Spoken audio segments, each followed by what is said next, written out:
Hello ladies and gentlemen of the internet, my name is Needle and here we have Dark Souls 2. It's an awesome game, a personal favourite of mine, and to be honest I couldn't think of any other game I'd rather have to kick off this channel. So without further ado, we're just going to jump right in here as soon as the game loads, hit new game, and then I'll keep my mouth shut as the cutscene plays. After that we'll talk a little bit about the playthrough and where it's headed. So let's go for it.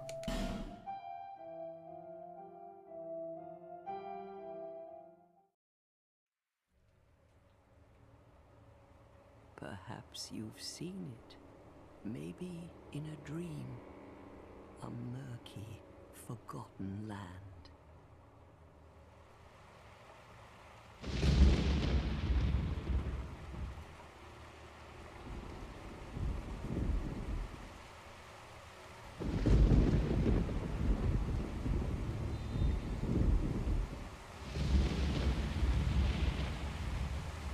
A place where souls may mend your ailing mind.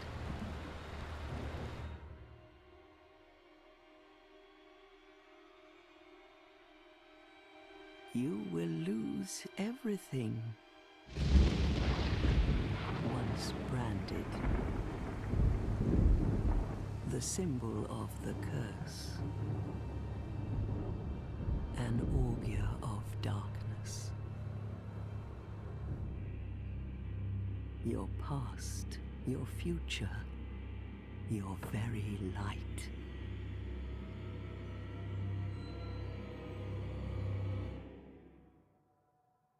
None will have meaning, and you won't even care. By then, you'll be something other than human. A thing that feeds on souls, a hollow.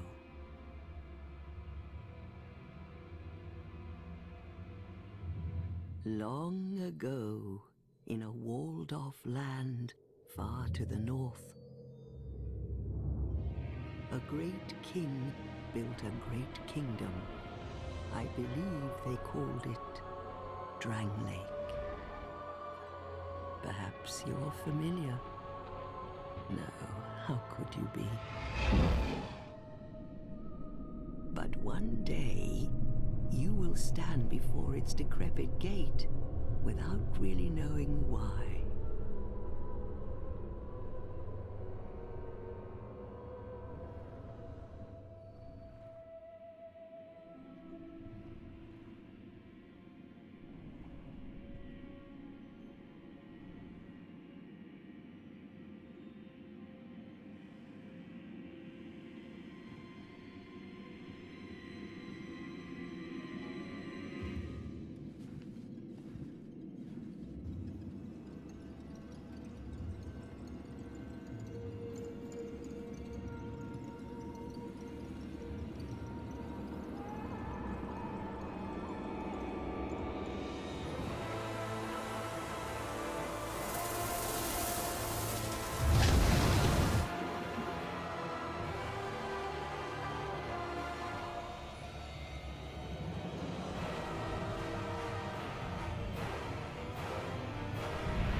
Like a moth drawn to a flame, your wings will burn in anguish, time after time.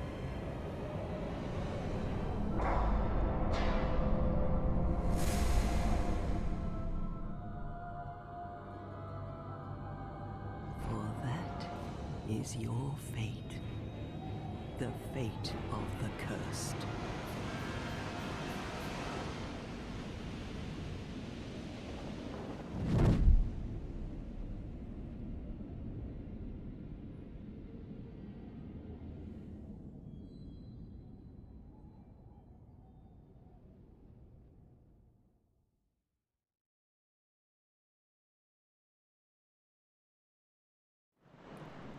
Like a moth drawn to a flame, your wings will burn in anguish.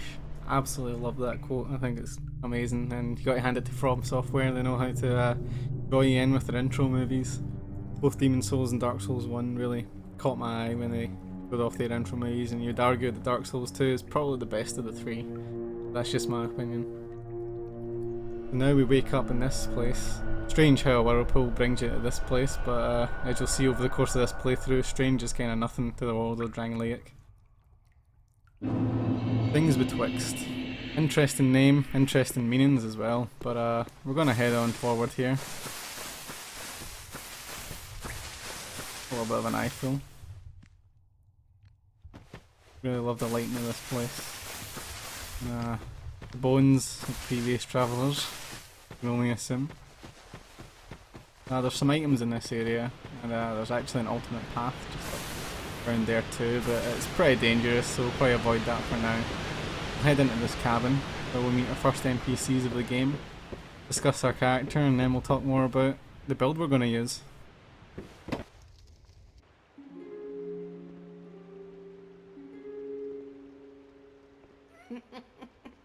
What seems to be the ruckus?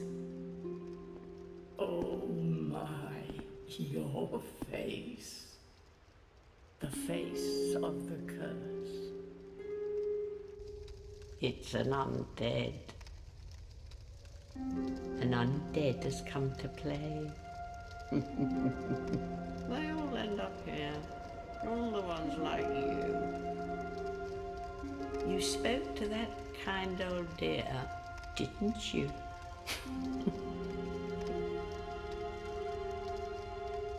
You're finished.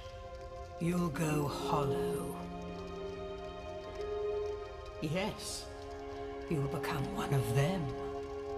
Hollows prey upon men, feast upon their souls. This is the fate of the cursed.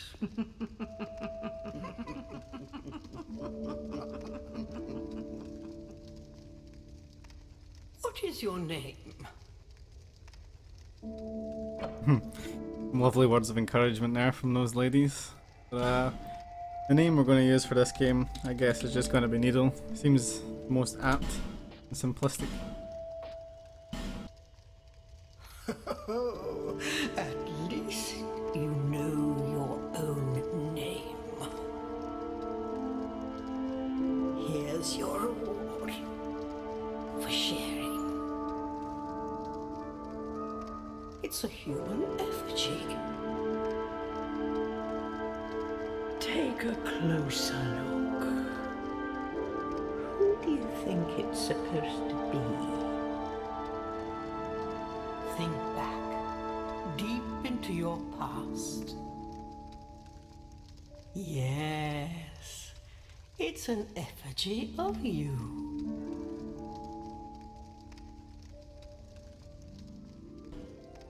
Alright, so character creation time. You see there, that lady gave us a human effigy. From a gameplay standpoint, they're pretty useful. They're what returns you back to your human form once you've died. And in this game, whenever you die, you actually lose a portion of your health until you get to about halfway. So the human effigy returns you to your human form, and also returns your health back up to its full state. On to the build. For this playthrough, I figured we would probably do a strength build. Originally, I kind of debated. I wanted to do a magic build, more specifically hexes, but I have no experience with the DLCs in this game. They'll be pretty much blind playthroughs whenever we get to those parts. But what I do know is that they're very unkind to those who use magic. I think all the enemies have pretty high defenses, so first time I ever completed this game was using a strength build, so I figure replicate that and we'll get through. Minimal hassle, and it actually allows me to show a bit more off and lets people sort of get a bit of a walkthrough aspect from this, give them tips and tricks. So for a strength build, I think we're going to have to choose one of these two classes. Personally, I prefer the knight because of his starting weapon, but stats wise I think the warrior is probably better. Well, personal preference wise, we're going to go knight. The gift, unlike Dark Souls 1, in which the Master Key was pretty much the only gift worth taking, all of these are pretty interchangeable. It doesn't really matter what you take. I don't really expect to die too much. Not to say I'm good enough not to die, but I'll die quite a lot. But I'd say the healing wares is probably the best option here. I wanted to customize my character, but I actually can't remember how to do it. There we go. We're just going to change his hair, really, more than anything. We'll give him the needlepoint haircut, I guess. Seems pretty appropriate. Beard-wise, not really a fan of the beards in this game. At least they have them, in Dark Souls 1 they didn't. So, oh, why not? Go for something a little bit zany in the hair department. Yeah. Looking good, buddy. Oh. There we go, matching. Love it. So, with that, we'll move forward and get to start the game at last. All people come here for the same reason. To break the curse. You're no different, I should think. Doesn't stand a chance. Well, you never know.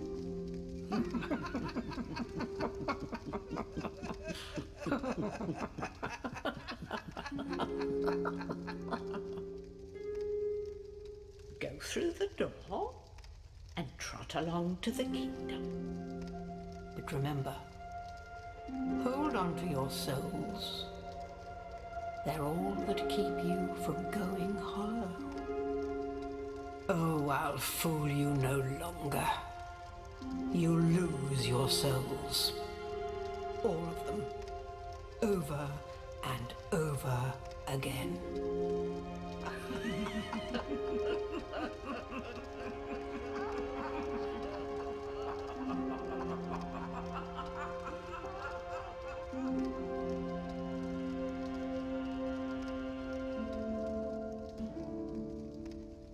Well, nice bit of commentary on the player there. They clearly know that a lot of people coming into this game will die a lot and lose their souls, so this is probably as close as you're going to get to a fan club in the game. As much hope as you can ask for. This is Milibeth. This is a limbo. A link between Drangleic and the outer world. Fair traveller, I know that you must have a story. Why else would you visit such a place? This lost, decayed kingdom. My name is Milibeth. The old women were once firekeepers. I am here to look after them. It is what my mother did, and her mother before her, and so on. Interesting little bit of information there. A couple of bits actually. First of all, these ladies were once firekeepers. If you've ever played the first Dark Souls, you'll know that firekeepers were the people who tended to the bonfires in those games and kept them burning. So it would then sort of mean that firekeepers are no longer necessary to keep the bonfires burning. So I wonder why that is. Also, these ladies have been here for quite a while because Milibeth says that her mother looked after them as well. But before we leave this place, you want to come up these stairs and open this chest right here. Bonus human effigy right there, so it's one little do-over in case you make a mistake, and even in the tutorial for these games it's not uncommon. We will head back there, that's the way we came from. We're going to head back there before we leave, but they told us to go this way in order to head to the kingdom. So come in here and you'll find your first bonfire of the game. So we're going to light that up. These particle effects there, and you can see there's an item in here, but can't quite reach it, so you just want to smash this stuff up. Grab this Soul of the Lost Undead and a torch. The torch is a lot more useful in this version of the game. In the original, all you really need to do was turn the brightness of your TV up, I think, in order to see. But I think they've made it a lot more necessary with the Scholar of the First Sin update. We're going to go through the tutorial because I have been told there's been some changes to it from the original version. So we're going to have a look.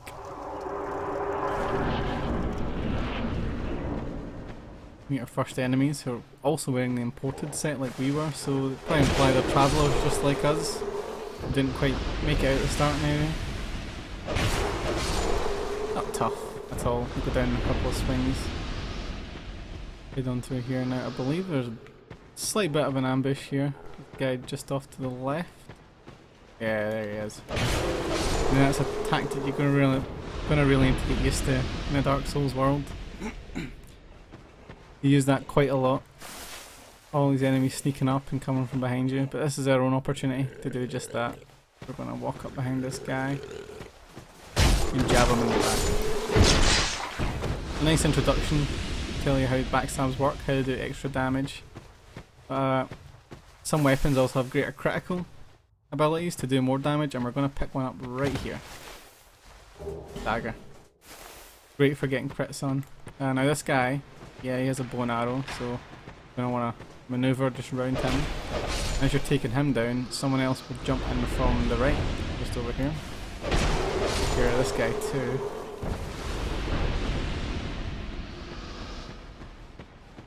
I'll run up through here.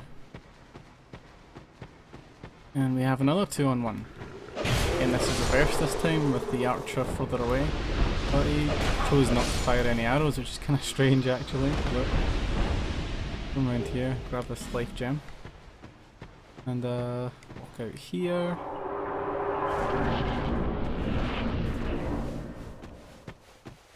Now, see if we can trigger this. You! Give us food! Yes, you! Give us Silky! Now that is the treasure crows of this game. Both Demon Souls and Dark Souls 1 had a treasure crow, and in this game there are 2. Not that it makes much of a difference gameplay wise. But you see in the starting, when we were creating our character, we could take the petrified something as an item.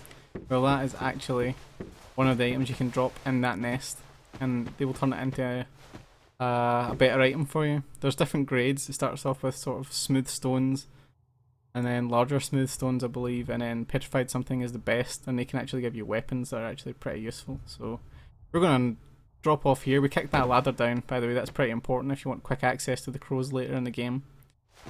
This, I'm not entirely sure, might be another life gem. Oh, Soul of the Nameless Soldier. Well, that's our first sort of currency. We'll hold on to that as we aim to go across here and through this gate. Now we're kind of running blind. I don't know what changes are in this part, and it's all going to be new to me, so let's find out. Alright, don't seem too different yet. Looking around. Moving on. Okay, down. This is the tutorial to teach jumping. Now, jumping in the first 2 games, you had to hold B or circle depending on what you were playing, and then tap it again while running to make the jump. They made it a little bit more intuitive in this game, moving onto the left stick, which I really like. What does this give us? Amber Herb. Not really a big deal for us, it's more for magic users, but it's nice to have them. There's a NPC at some point which you can actually sell these to, so we'll make good use of that when the time comes. Just making sure I'm going the right way here. Run up. Now, I guess the next way to go is through here. Oh! Or not, as this is blocked off. That's new. Very strange. So, is there any way around it? It would seem like there isn't. So, does that bring our study of the tutorial to an end? What we are going to do is light all these sconces just so we can get a better look at the area before we move on.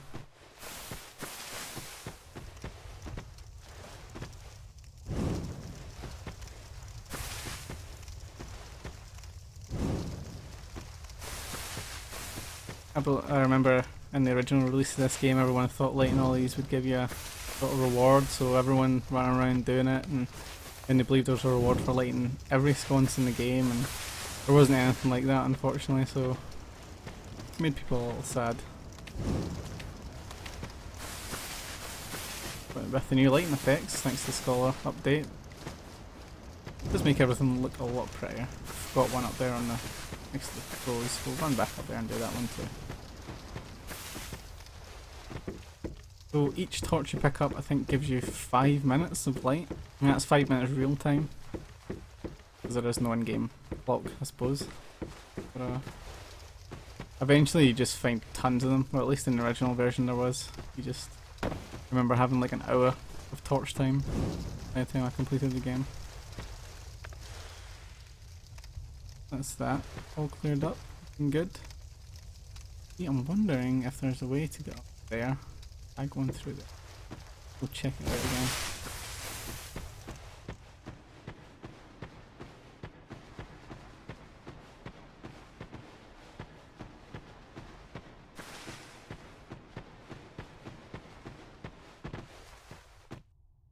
Well, it would definitely appear not, so that brings the tutorial to an end, I suppose. We've just got to move on. Come back later when we get access to an item that will allow us to remove that player.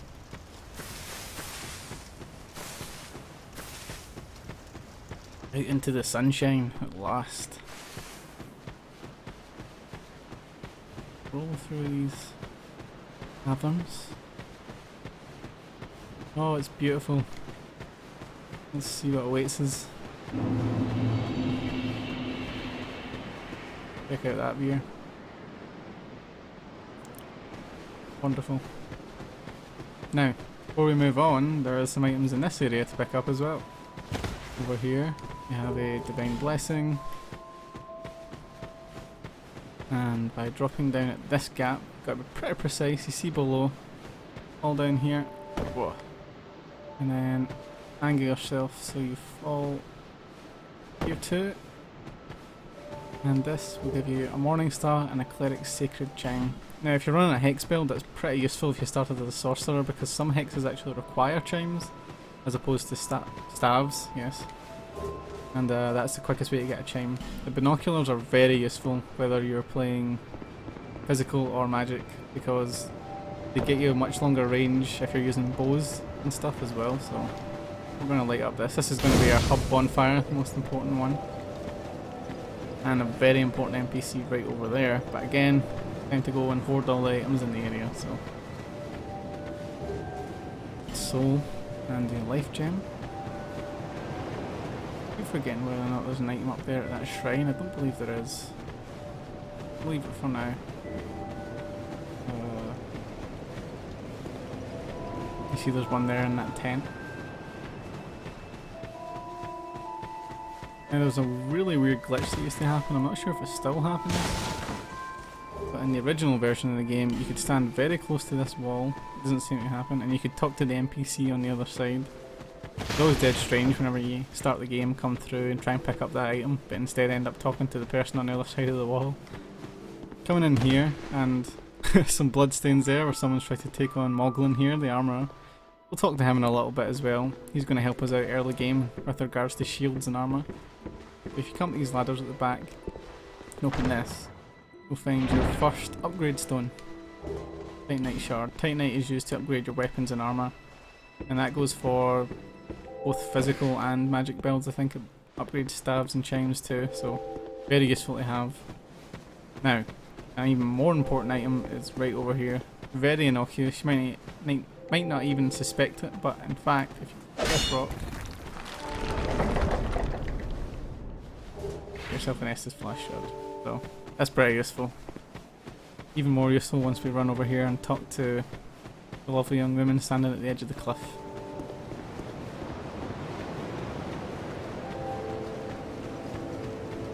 Let's hear what she's got to say.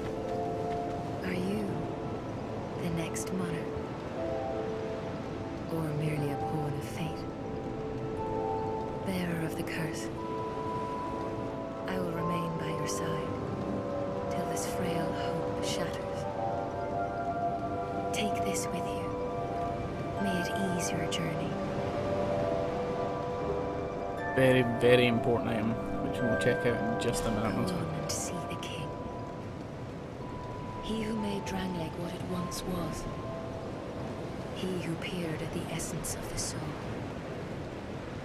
King Vendrin.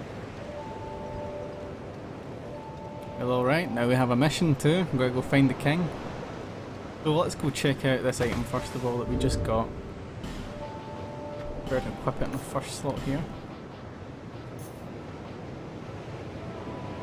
The Estus Flask. Drink to restore HP, replenish at bonfires. Green glass bottle of unknown make. Fill it with Estus at a bonfire and drink from it to restore HP. The nature of the link between the Estus flasks and the bonfires that illuminate the world of the undead is entirely unknown. That is of little concern, for any undead knows the value of these precious flasks. Now, unlike Dark Souls 1, where you would start with 5 charges, I believe, in the flask and you could kindle bonfires to make 10, you start with 1 flask, and each shard, which you turn into the Emerald Herald over here, actually upgrades your uses by 1. So we found one over at the well, and we're going to use that right now. Bearer of the curse, seek misery.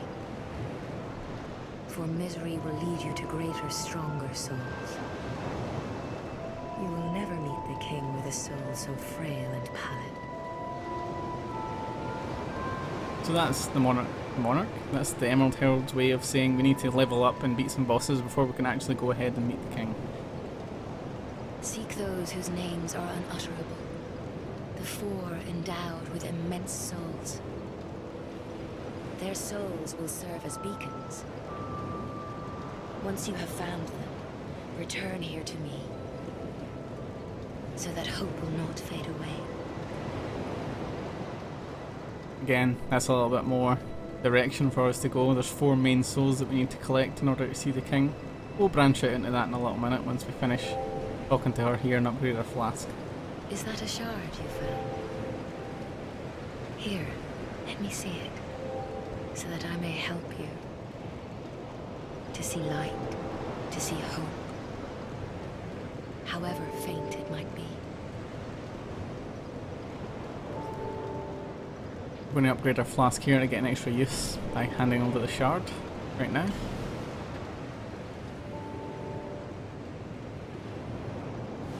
It's this flask strengthened. Now the weird thing is, like, you just kind of put your hands together and that's that. It feels like there should have been an extra animation in there to show that your flask was upgraded, but never really got round to doing it. I just find it quite strange, but I don't think we have enough souls to level up at the moment. No, we don't. We need 900. So we are done here. I'm just checking my time right now. We're kind of running it close, so unfortunately I think we're going to have to call it here.